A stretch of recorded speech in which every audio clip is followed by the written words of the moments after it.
Good afternoon, everybody, and you're very welcome to Poetry Ireland's second annual tribute to the singer and song collector, Frank Harte.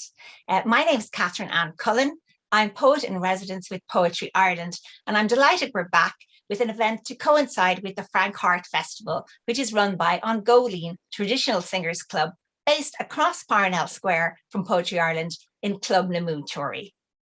Today's event is called Weaving Words, and we'll be intertwining the threads of poetry, song, and the history of the weaving industry across the island of Ireland, with a nod to our neighbouring island as well. We have 4 wonderful singers for you to enjoy, 2 cracking speakers, and 2 writers. We have warlike weavers. We're going to find out the root of the phrase half cut. We're going to have serious songs and funny songs, and of course, some lovely new poetry and prose. First up, an especially warm welcome to Terry Moylan. Terry describes himself as an enthusiast of Irish music, song, and dance, who has published works in all 3 areas. But he's much more than that, and his most recent book is that he edited the magnificent A Living Voice, the Frank Harte Song Collection, which not only is the definitive collection of Harte songs, but also includes much of what Harte had to say about his songs. So I'm very much looking forward to Terry speaking now. Thank you, Catherine, and thanks for inviting me to be part of this. Dublin has been blessed in her abundance of songmakers and singers, and 2 of them in particular have made a great impression on me: Michael Morden, known as Zozimus, and Frank Harte. Although he died in the middle of the 19th century, I had heard of Zozimus before I had heard of Frank. As a lover of ballads from my pre-teens, by the time I was 17 or so, I had read the stories about this extraordinary character in such places as W.B. Yeats' essay, The Last Gleeman, P.J. McCall's In the Shadow of St. Patrick's, and the memoir of the great original Zozimus, published a couple of decades after his death, which took place in April 1846. Zozimus's songs included the biblical fantasy, The Finding of Moses, which places some of the events of that story in the environs of Dublin, introducing such place names as Donnybrook, the Phoenix Park, and the Poddle. Billy's Downfall, recording the attempt to destroy the equestrian statue of William of Orange, which once stood in College Green, and Ye Men of Sweet Liberties, to be sung shortly by Jerry O'Reilly, which celebrates the inhabitants and the industry of the liberty of the Earl of Meath in Dublin's South Inner City. My introduction to Frank himself was a kind of road to Damascus moment. Browsing one day in the 1960s in the record racks of Pickett's music shop at the bottom of Grafton Street, I came upon the sleeve of Frank's first LP, Dublin Street Songs. The cover consisted simply of a black and white photograph of the dilapidated open door of a once grand Georgian mansion. The meanings embedded in the title and the picture had more effect on me than I can readily articulate. I had not heard actual traditional singers up to this time, so I had been accustomed to my favorite musical fare being served up in a more or less professional cabaret style by groups accompanying themselves on instruments. Frank's album seemed to me to represent something incomprehensibly more real, and was the first avenue I found open to me to get behind cabaret presentations. Zozimus wrote and Frank sang songs of ordinary life in Dublin, songs about people that could have been my neighbours or even relations.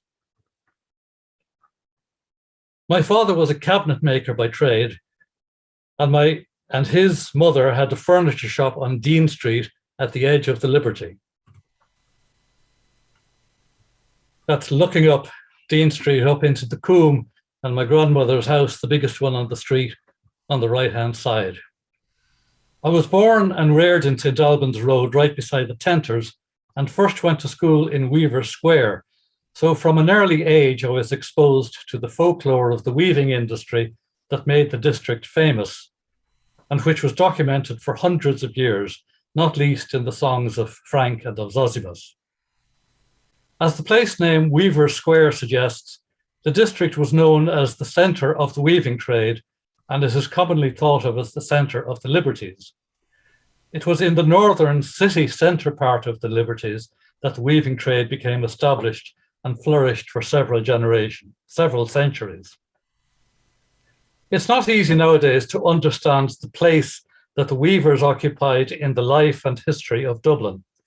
They were highly skilled craftsmen who manufactured the most beautiful fabrics, but they also had the reputation of being staunch defenders of their rights and privileges and were ready to resort to ferocious measures if these were threatened. A good comparison would be with the radical artisans who lived in the Faubourg Saint-Antoine district east of the Bastille in Paris, whose armed eruptions into the city were such a notable feature of the French Revolution. The weavers' warlike inclinations are well recorded. Their arch enemies were the butchers, who were based around Ormond Quay and Ormond Square on the north of the Liffey, and the two groups regularly fought each other in full-scale battles, sometimes lasting for several days, with the front ebbing and flowing across the river bridges according as one side or the other gained the advantage. Prisoners taken by either side in these affairs were treated with savage brutality. Some idea of how formidable a presence the weaving community constituted in Dublin life may be learned from the numbers involved. At a high point in the 1770s, there were 3,000 looms operating in the city, and the industry employed some 19,000 people. In 1791, just counting silk weaving alone, there were 1,200 looms in operation. I'll finish with a few remarks on the history of the weaving trade in Dublin. It is not true, but has often been asserted, that weaving, and silk weaving in particular, was established by Huguenot tradesmen fleeing persecution in France after Louis XIV's revocation of the Edict of Nantes. This is not the case. A small number of Huguenot weavers did arrive in Dublin, but they entered a trade that was already long established.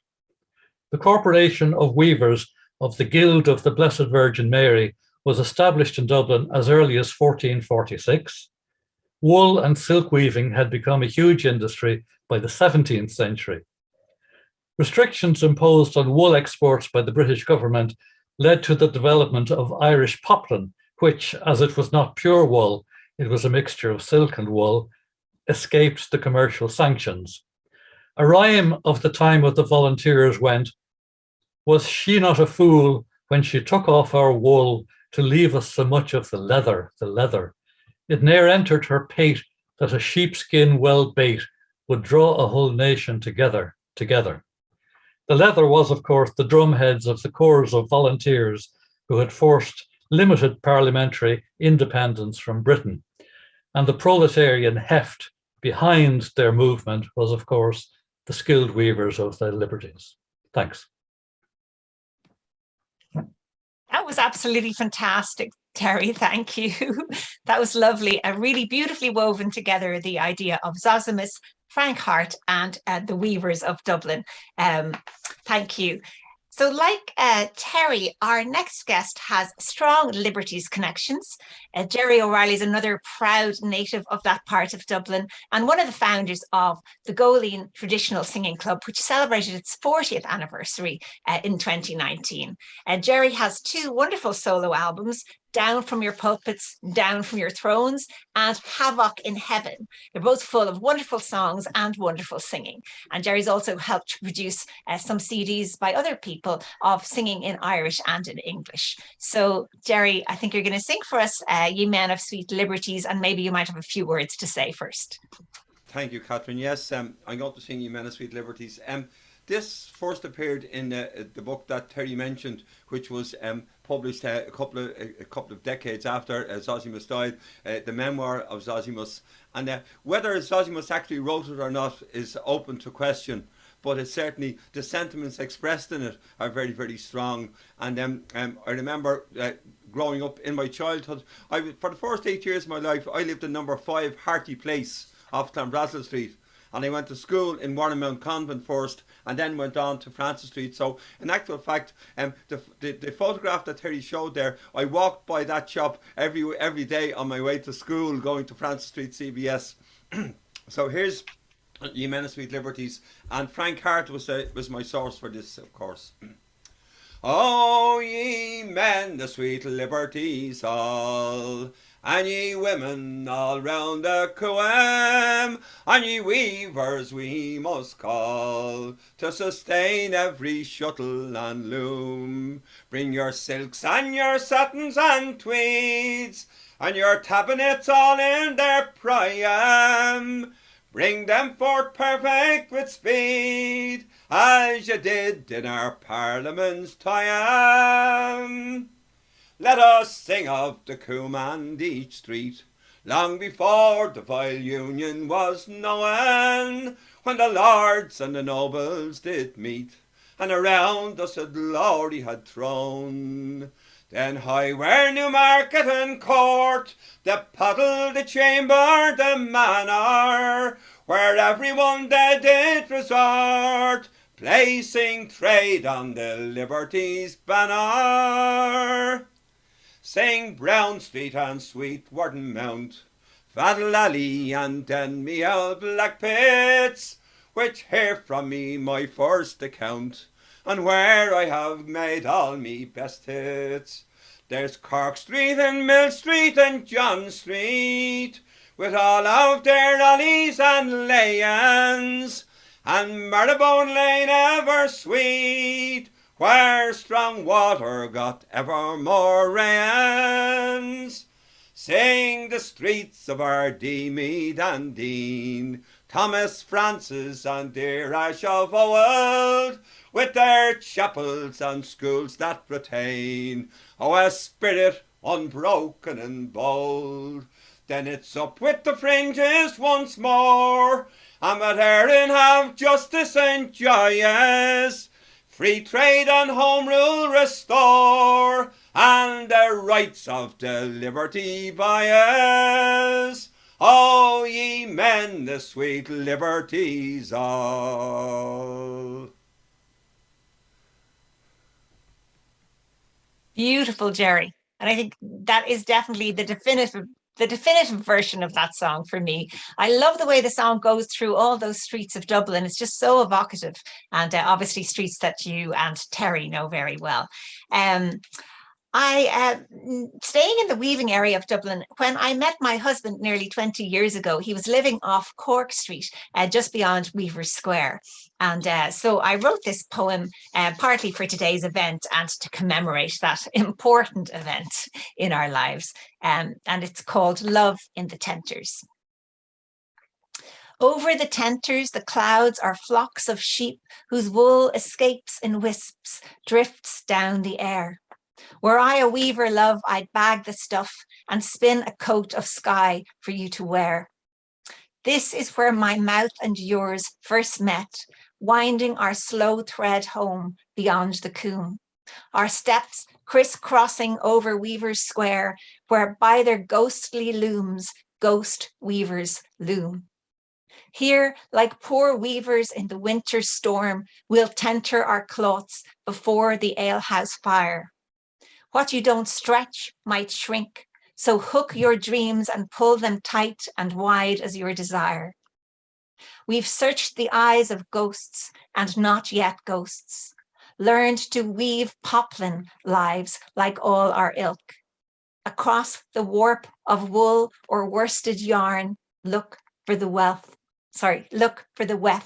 of silk. And that's Love in the Tenters. So next up is Maurice Leyden, who is a traditional singer and a song collector who's originally from Cookstown in Tyrone and lives in Belfast. He's the author of Belfast City of Song, and a book that's very close to my heart, Boys and Girls Come Out to Play, which is a collection of Irish singing games. And he has a forthcoming book on the social history of the linen industry in Belfast, which is called The Linen Weavers. A few years ago, I heard Maurice give a talk on children's songs from the mills in Belfast, and one song about rival May Queens became a real earworm. You have been warned. Maurice. Thank you. So the first line of a handloom weaver song will always refer to the trade. I am a wee weaver, confined to my loom. Song called The Wee Weaver from Tony. It's 3 long quarters I have been weaving.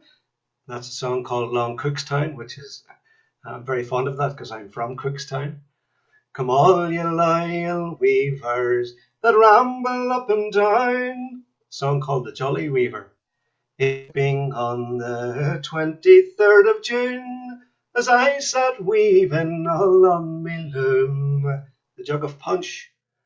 I am a bowl weaver, I've done my endeavour, the County Tyrone. And finally, I am a brisk weaver and very well known. Song called The Nabbin of Staines. Now, weavers were adept at using linen idioms in their speech, and I'm going to do a few of these for you. I would I were a weaver, I could sing all manner of songs, written by Shakespeare, that quote. It will brush off like a weaver's kiss, which basically means that something is very unimportant. Never wash your dirty linen in public. The going foot is always getting something done, and this is a reference to the spinner and her leg all the time, her foot pressing the treadle, so the spinner was always busy. Never judge a woman or linen by candlelight. Very, very old expression, used a lot, particularly in dark linen halls where they couldn't see the quality of fabric and they would go outside to have a look at it. Swifter than a weaver's shuttle my days have been. That's my favourite quote.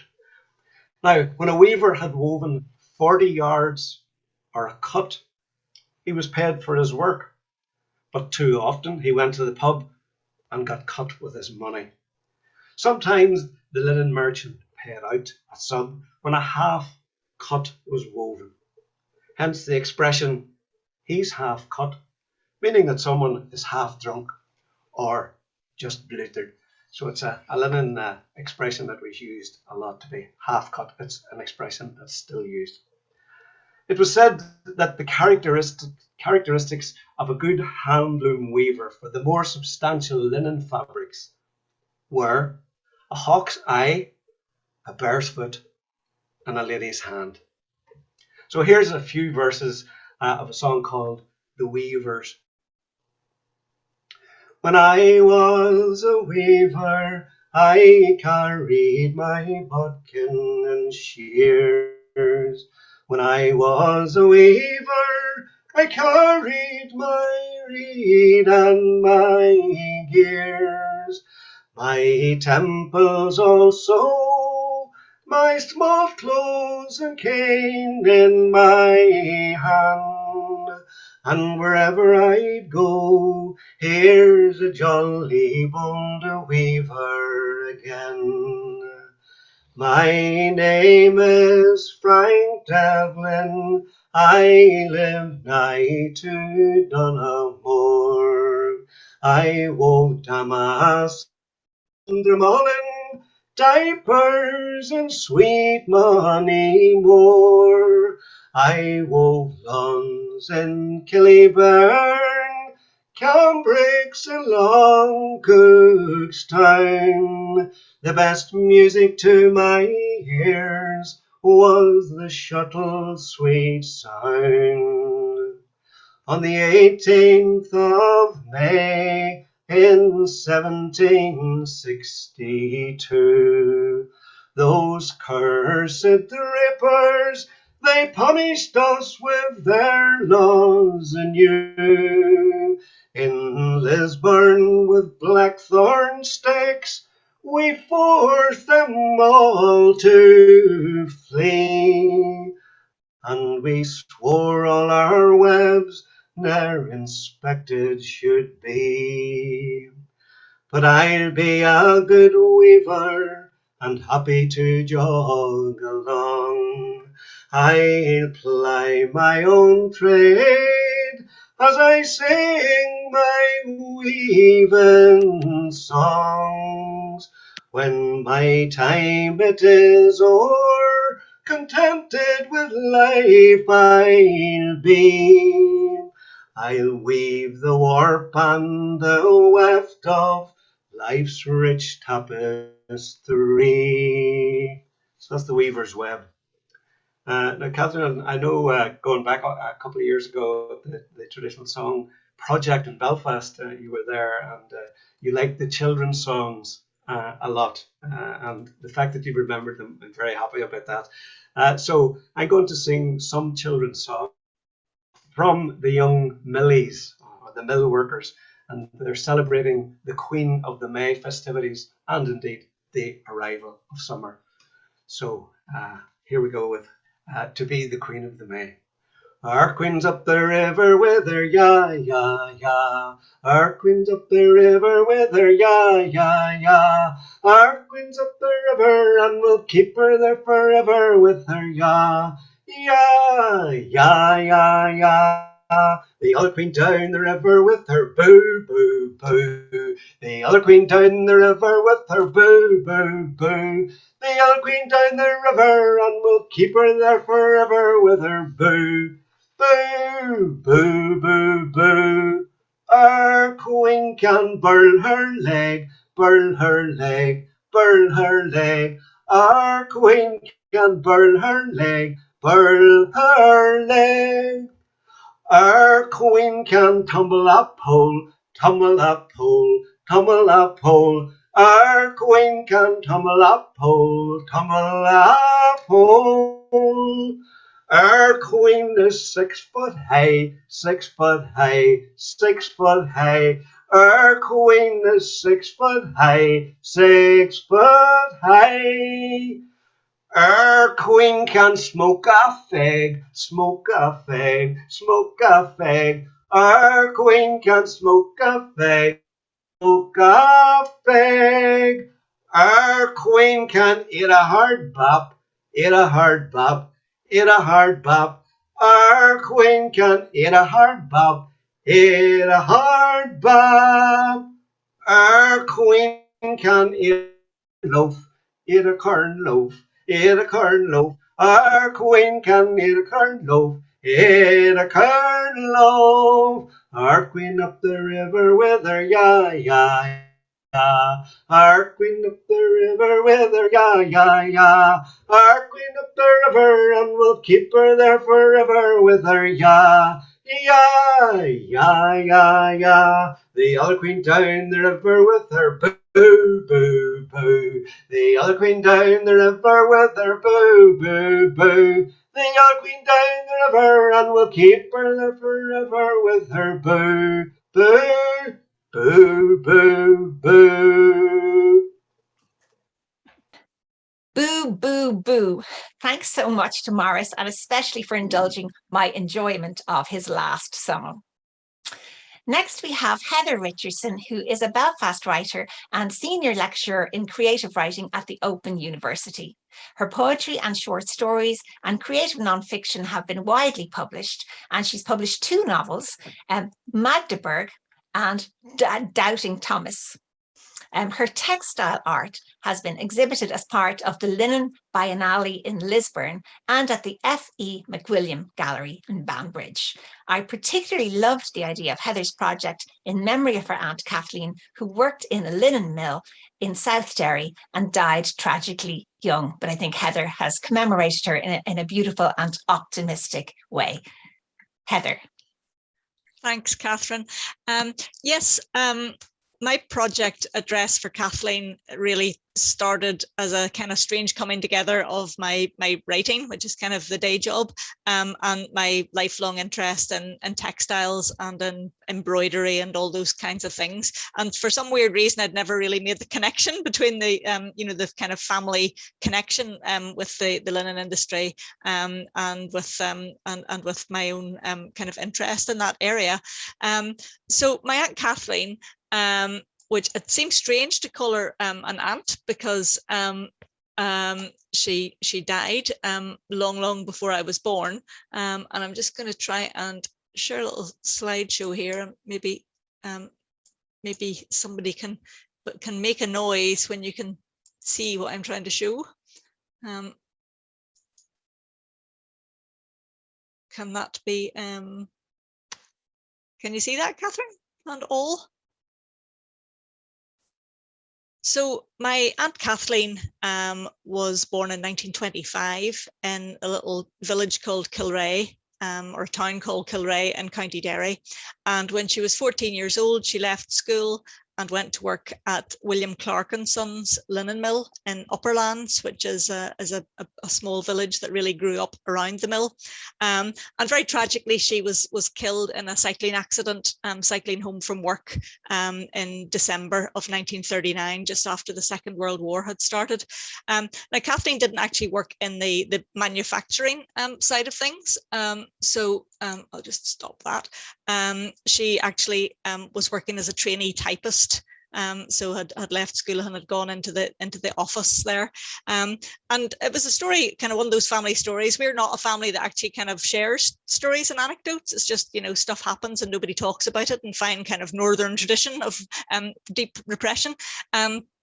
So I didn't really know too much about her. And as I found out more about her and found out that she worked in the linen industry in the kind of broadest sense, I wanted to do something to memorialize her, but I didn't want to write it down as a story because it just didn't seem fitting. So what I decided to do in the end was to make a dress that was in sort of a bit of an attempt at magical thinking. It was imagining what if that terrible accident hadn't happened? What if she'd lived to celebrate her 21st birthday and had maybe had a dress made, to go to dances and so on. So I used an authentic pattern from the period. I used linen that was actually made in William Clark and Sons in Upperlands. And I made this dress for her, and I embroidered it with my kind of reimagined idea of what some of her thoughts might have been as she went through her life. You saw in the slides there, hopefully, just an idea of the way that was kind of hand embroidered on there. I thought I could read out a couple of the sort of little fragments of her thinking that are embroidered onto the dress, if that's okay. It's fascinating, as you will all know from your interest in the weaving area. Just the language of it is so beautiful and evocative, and I really wanted to kind of capture the sense of a young woman, just on the verge of adulthood, with that kind of wonderful kind of curiosity and sort of sponge-like way of absorbing all this exciting new information that she was getting from her job in the linen trade. So I've just a couple of little fragments here. First one is called Futures, and Miss Kidd, just for information, was the teacher at the national school where Catherine went. Miss Kidd advised Coleraine Tech for shorthand and typing. Kate Turner was going too. We looked up the bus times. Kate said she would apply for the civil service when she was older, find digs in Belfast, go to dances. Daddy said he'd spoke to someone at Clark's Mill in Upperlands. They were looking a girl for the office. I could learn my typing as I worked. Bertie was already apprenticed there. The Clarks were ahead of their times. They had electricity in their houses. Bertie had been sent once to fit a light bulb in the dining room at Ard Tara. Their children boated on the lake in the summertime while the looms rattled and the beetling mill thundered. Mammy said I should keep on with my learning a while more, but Daddy wouldn't listen. I told her I didn't mind. I liked the notion of working. Once a week, Daddy brings home a newspaper. Bertie and I read it when he's finished. There's a lot of talk about the war. Mammy and I made blackout blinds for the windows. Sometimes I sit out by above the train track and think about all the places there are to go. And then the second little fragment that I'll finish with is called The Language of Linen. When I was at school, I knew about flax flowers and pulling lint when it was ready, and the retting dams and bleach screens. I knew each tiny flower would open in the morning and be withered by noon. Cycling from home to Upperlands these summer mornings, I can see the blue hint of blossom in the flax fields. The firm itself is told in colours. The brown room, the black dye house, the green race. The price lists are books of poetry. They teach me the language of linen. Holland in black, brown, pale and fancy colours. Military buckram, Russian crash, sleeve scrim, collar canvas, Union dowlas, huckaback, unfinished. The great ledgers on the high desks of the office are big as church Bibles. Orders recorded in careful copperplate. I write names I've only seen in advertisements. Anderson and Macaulay, the athletic stores, Arnott and Co in Dublin, and others more exotic. Auguste Dormail in London. Orders for damask napery and fine dress linen. And lately, black ARP cloth, 500 yards to Palace Barracks, 700 yards to the new Savoy Hotel, 900 yards to St. Patrick's Barracks, Ballymena. At once, at once, at once. There was a line that Maurice quoted there, one of his phrases about faster than a speeding shuttle has been my life. And I think for poor Kathleen, although she wasn't actually working with shuttles, her life did speed by very swiftly. But I hope in the piece of art that I've produced for her that it's captures something of the kind of the life that she had and she might have had if she'd managed to live a bit longer. So thank you. Thank you. That's absolutely gorgeous, Heather. I love that project. I love the idea of something so tangible as well to remember, just not just words, but also the dress. I think that's really, really lovely. Thank you so much. So it's lovely. A very portable piece of art. Yeah, it's very nice. So my next guest is no stranger to anyone who loves traditional singing, and he's certainly no stranger to me because he is my uncle, Jerry Cullen. Jerry's from Drogheda. He's a song collector and a singer, and he is best known as the bass singer of the traditional singing trio, the Voice Squad, which has been going for more years than I'm sure any of them care to remember. He also creates the harmony structure for each of their songs. Jerry's going to give us a song from a radical weaver and songwriter from Drogheda, and I'm going to let Jerry tell us about that himself. Thank you very much, Anne. The writer that you refer to is John Shields, often confused with the Richard Shield who was hanging around at the same time. And it's really only recently that John came into his own, that before the last 30, 40 years, very few people had heard of him at all.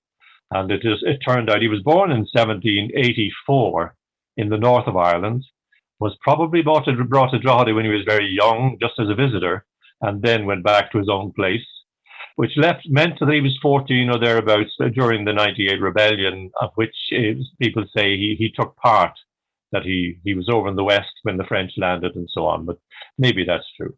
But it's not known when he came into Drogheda, but it's believed sometime in the 1800s anyway. And he was a weaver by trade. But when he did start doing his writing, he had all this sort of from the bardic tradition. He had all the internal rhyming and various things that he put to his English songs. At the time in Drogheda, an awful lot of Irish was spoken, as can be evidenced from Bernard Tumulty's manuscript in the Royal Academy, where he had listed 300 songs, 100 in Irish and 200 in English, just the titles. He had intended getting a book out. This is Bernard Tumulty. But Shields then was so successful at his songwriting. He wrote a lot of political songs, great songs like "The Rights of Man," obviously referencing Thomas Paine, and great humorous songs like maybe "The Cuckoo's Nest" or the "Wedding of Sweet Baltray" or "Garristown Jack," or some of those. An awful lot of humor in those, and as well as that, he mostly took up a lot of time writing love songs.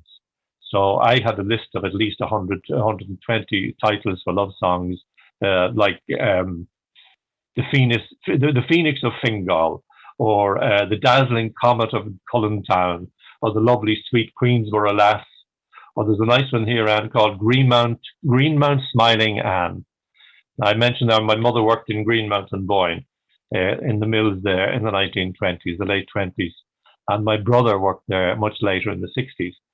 But Shields gave up the weaving eventually because the songs were doing so well. And even in his obituary, it mentions that his songs had travelled far away to America and were sung by various people over there. And even a Christy Minstrel group had sung his songs in the Rotunda in Dublin.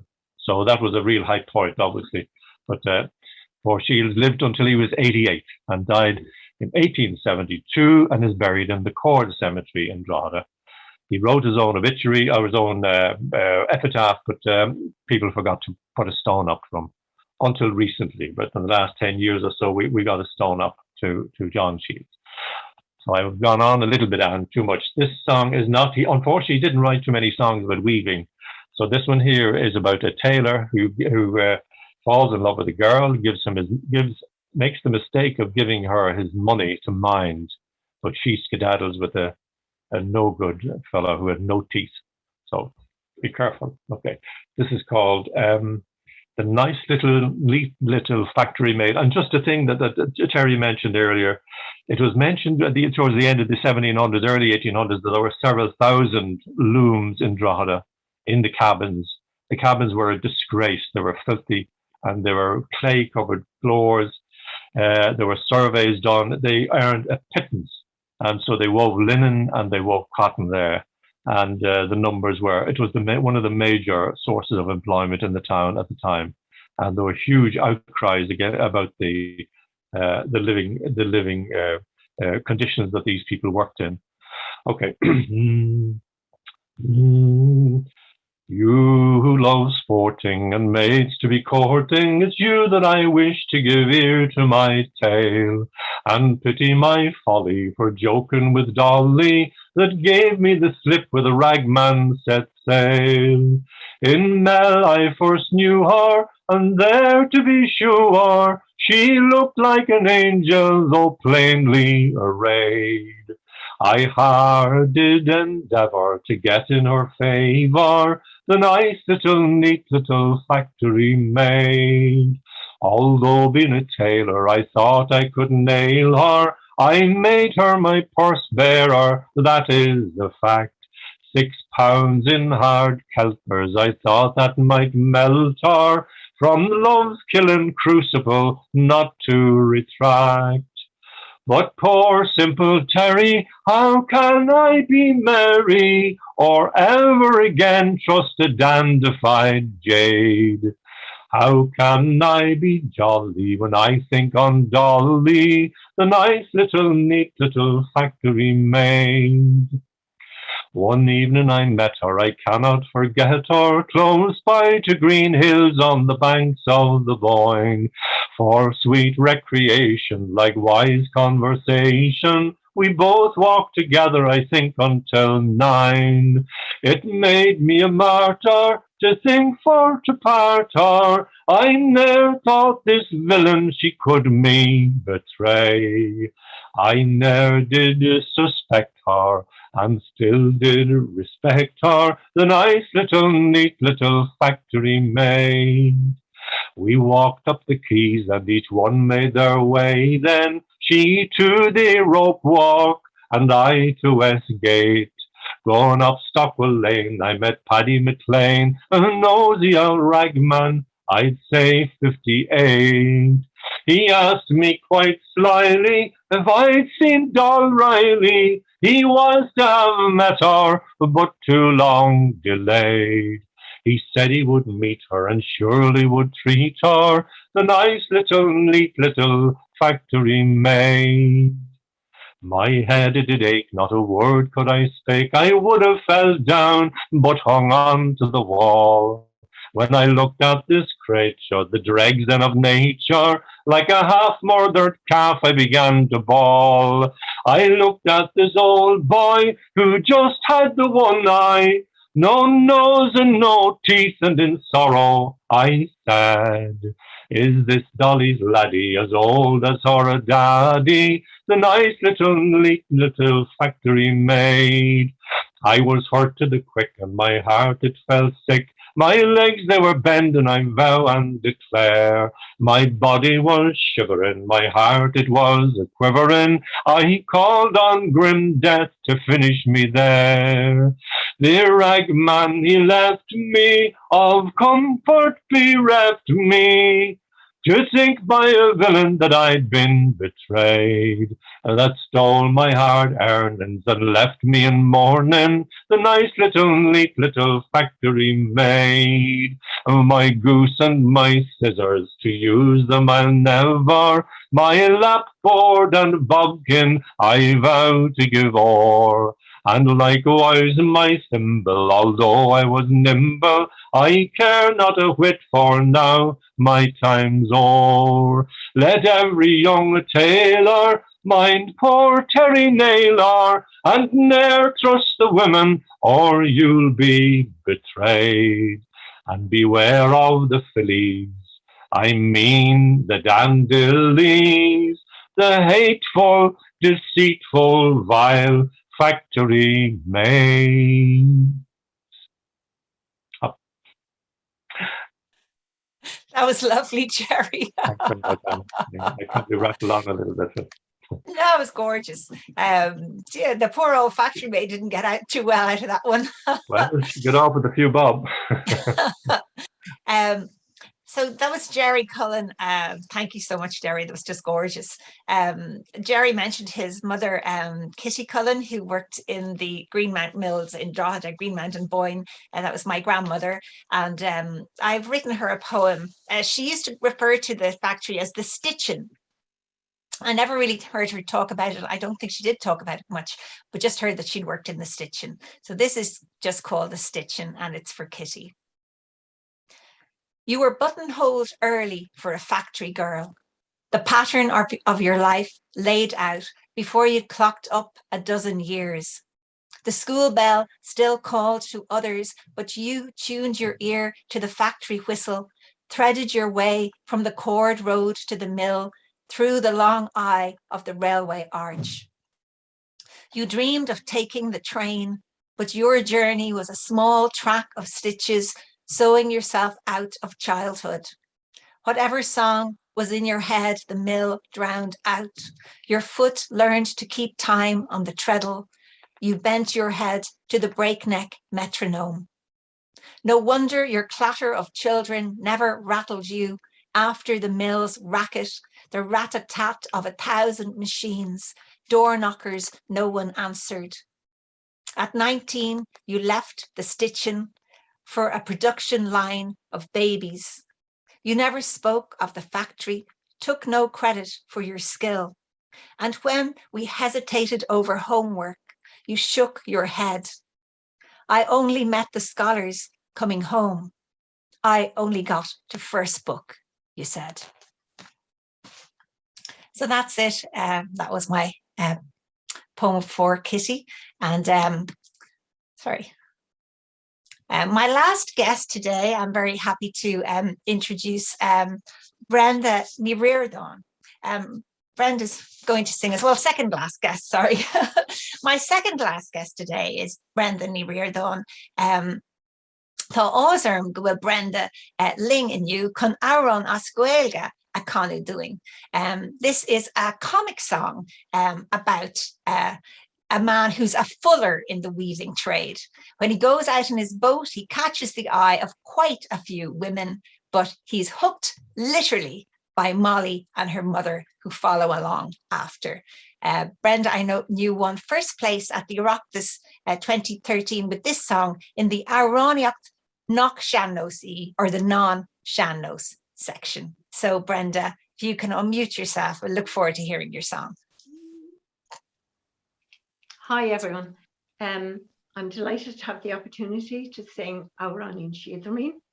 I would have heard this song at home. My late mum, like myself, was a harpist and a singer, and her harpist friends at Christmas, if possible, on Nulligan would come to the house and they would sing these songs.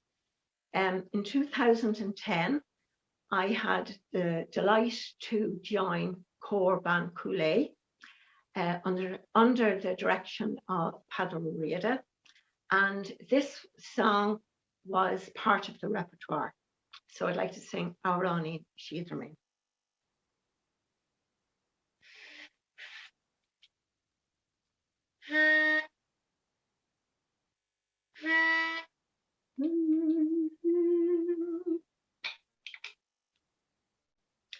Fi ukramar shan kushbanden is langega Auranin Shidramin shisurum so Garkalis kaiperi is grimeger cooleri Auranin Shidramin shisurum so Martin came all me trollerum Bali avudak Nyart Quiha Partlargus Gunta Parasum praiseli Auranin Shidramin Shisunrum so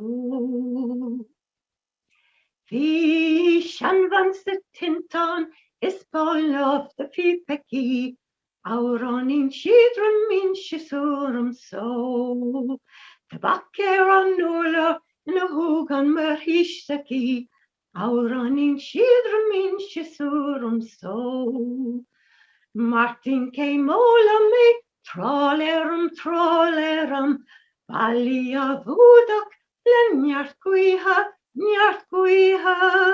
Partlargus Gunta Parsum praiseli Auranin Shidramin Shisurum so Ga Balyakin Talia whom Martinek Piberock Auranin Shidramin Shisurum so Ballig Bans Fair Mirene Himpelaun Auranin Shidramin Shisurum so Martin came all me trollerum Bali avudak Nyart Quiha Hartlargus Gunta Parasum praiseli Auranin Shidramin Shisurum so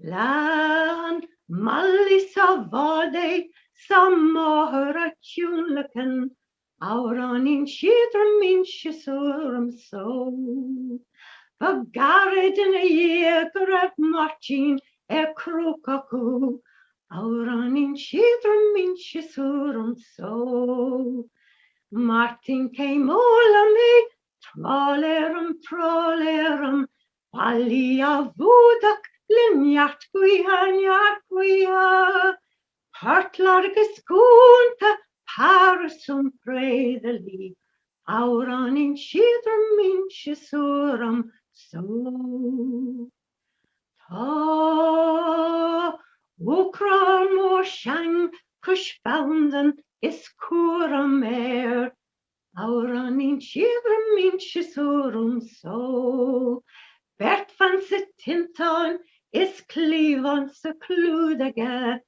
Auranin Shidramin Shisurum so Martin came all me trollerum Bali avudak Nyart Quiha Partlargus Gunta Parasum praiseli Auranin Shidramin Shisurum so Auranin Shidramin Shisurum so Auronin shidromin shisuram so. Sorry. Gohalin ar fad, Gohalin ar fad, Brenda. That was just absolutely beautiful. Thank you. When I asked our friend Anthony O'Farrakhan, did he know any weaving songs in Irish? He says, "I have the woman for you," and that was Brenda Lee Reardon. So thanks to Anthony for the tip, and thank you to Brenda for the lovely song.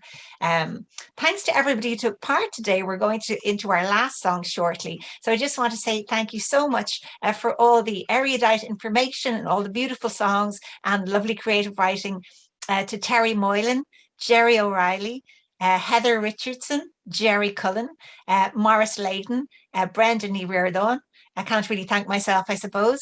And coming up next, we have the only person who actually has worked in a mill who is in our show today.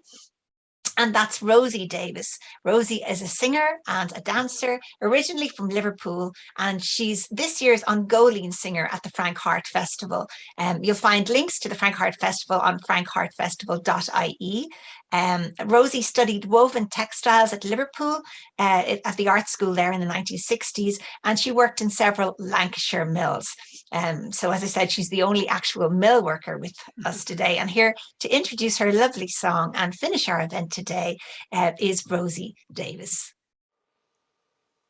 Hello, Catherine. Thank you for asking me to do this. I'm going to sing a song by Ewan McVicar, so it's really Scottish weavers.